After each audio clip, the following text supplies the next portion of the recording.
কাশ্মীরের পেহেলগামে গত 22 এপ্রিল হামলার জেরে ভারত পাকিস্তানের মধ্যে চলছে হামলা পাল্টা হামলা। মঙ্গলবার দিবাগত রাতে পাকিস্তান ও দেশটির নিয়ন্ত্রিত কাশ্মীরে হামলা চালায় ভারত। ওই অভিযানের নাম দেয়া হয় অপারেশন সিঁদুর। এরপর থেকেই দুই দেশের পাল্টাপাল্টি হামলায় উত্তেজনার পারদ বেড়েই চলেছে। হামলায় উভয় পক্ষ থেকে ব্যবহার করা হচ্ছে যুদ্ধবিমান, ক্ষেপণাস্ত্র ও ড্রোন। আন্তর্জাতিক সংবাদ বিশ্লেষণের আজকের আয়োজনে সবাইকে স্বাগত জানাচ্ছি। পাকিস্তানে হামলায় ভারতের অপারেশন সিঁদুরের জবাবে পাকিস্তান যে পদক্ষেপ নিয়েছে তার নাম দেয়া হয়েছে বুনিয়ানুম মারসুস। আরবি শব্দ বুনিয়ানুম মারসুস পবিত্র কোরআনে বর্ণিত একটি শব্দ, যার অর্থ সীসা গলিয়ে তৈরি করা সুদৃঢ় এক প্রাচীর। ভারতের বিরুদ্ধে এই অভিযানে ফাতাহ মিসাইল সহ ভারী অস্ত্র ব্যবহার করছে পাকিস্তান।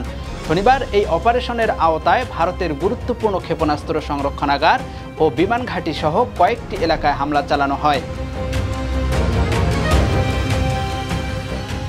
শনিবার সকালে পাকিস্তানের জিও টিভি নিউজ অভ্যন্তরীণ সামরিক সূত্রের বরাতে জানিয়েছে, ভারতের বিরুদ্ধে অপারেশন বুনিয়ানুম মারসুস অভিযানে ফাতাহ মিসাইল সহ ভারী অস্ত্র ব্যবহার করা হয়েছে।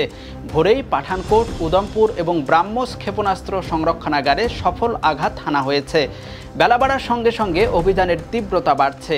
এ সময় আরেকটি উল্লেখযোগ্য সংবাদ হলো, ভারতের বাথিন্ডা বিমান ঘাঁটি গুঁড়িয়ে দিয়েছে পাকিস্তান। বাথিন্ডা বিমান ঘাঁটি পাঞ্জাবের বাথিন্ডা শহর এবং মালওয়া অঞ্চলের গুরুত্বপূর্ণ সামরিক স্থাপনা। বিমান বাহিনীর তত্ত্বাবধানে পাশেই বাথিন্ডা বিমানবন্দর স্থাপন করা হয়েছে। এটি অভ্যন্তরীণ বিমানবন্দর।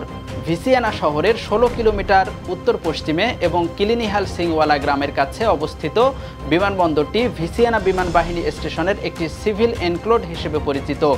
ভারতের বিমানবন্দর কর্তৃপক্ষের অধীনে এখানে স্বল্প মাত্রায় বাণিজ্যিক ফ্লাইট পরিচালনা করা হয়। এছাড়া একটি হামলা চালানো হয়েছে ভারতের পাঞ্জাব রাজ্যের অমৃতসরের বিয়াস এলাকায়, যেখানে ভারতের ব্রহ্মস ক্ষেপণাস্ত্রের সংরক্ষণাগার রয়েছে।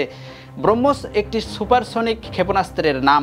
সামরিক যান, সাবমেরিন ও জাহাজ থেকে এ ক্ষেপণাস্ত্র উৎক্ষেপণ করা যায়, ছোড়া যায় যুদ্ধ বিমান থেকেও।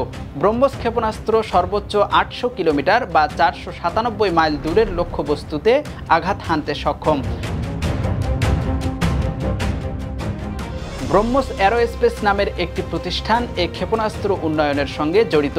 এটি ভারতের defence research and development organisation DRDO ও রাশিয়ার রকেট ডিজাইন ব্যুরো NPO ম্যাশিনোস্ট্রোয়েনিয়ারের একটি যৌথ উদ্যোগ।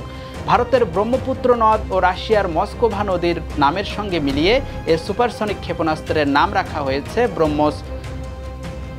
পাকিস্তান বলছে, ভারতের বিরুদ্ধে একাধিক ক্ষেপণাস্ত্র ব্যবহার করা হয়েছে, যার মধ্যে রয়েছে ফাতাহ 1 মাঝারি পাল্লার ক্ষেপণাস্ত্র। এটি সামরিক স্থাপনাগুলোকে লক্ষ্য করতে ছোড়া হয়েছে।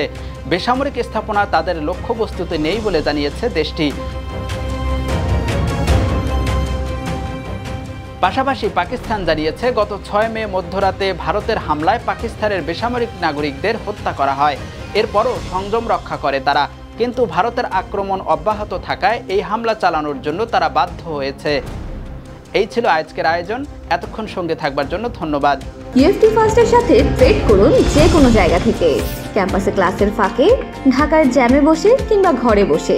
ট্রেডিং এখন হাতের মুঠোয়, তাই ট্রেড করুন যখন খুশি, যেখানে খুশি।